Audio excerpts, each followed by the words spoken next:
BB851, turn right, heading 180. 14 Papa, turn right 245, report localizer established 27. As the aviation industry continues to experience turbulent times, airlines around the world are beginning to note that the first quarter will likely be filled with losses coming from the latest variant impacting holidays, employees, and networks. As a result, focus shifts to Delta, who announced for starters more substantial quarterly earnings, while also providing a significant update regarding the quarter through to March 2022.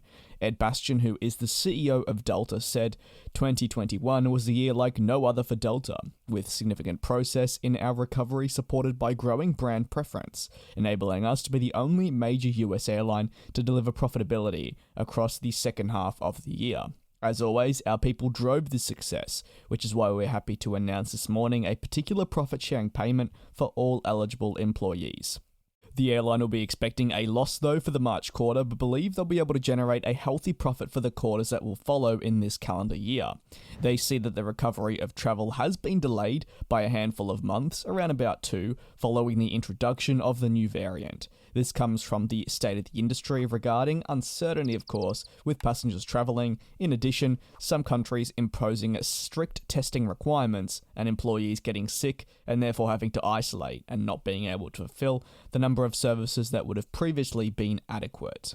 While attending IBA's Market Update webinar, it was mentioned that Delta's guidance for 2022 is a capacity of 90% over pre-pandemic levels. Just for some reference, for United, their guidance suggests around 105%, so that would be an increase on 2019 levels overall. This is both for domestic, international, and business travel combined. However, the overall recovery of the transatlantic sector and generally the United States is set to be a positive one. It will likely be the first market to fully recover, as it is now making staggeringly quick recoveries compared to some other markets, namely that of the Asian Pacific region, which is still heavily locked down and not seeing really any type of tourism there, let alone people being able to get home.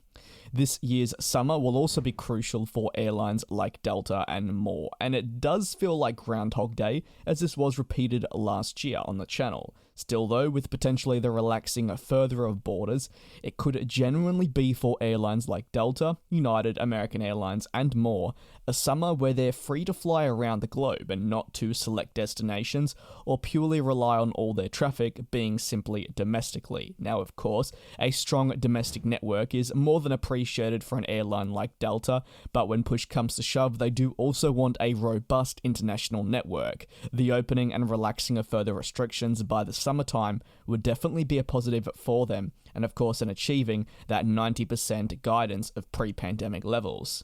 The airline has already had to cancel several thousand flights over recent weeks due to operational disruption that have not only added to the pressure it will face, and indeed this will contribute to the losses. However, it is optimistic that all will be well in the coming months and it will see a strong recovery once again. Let me know your thoughts on Delta down in the comment section below, especially regarding the losses for this quarter, but how it believes that travel will indeed recover for the rest of the year. Thanks very much for watching, do take care and be safe, and I'll see you next time.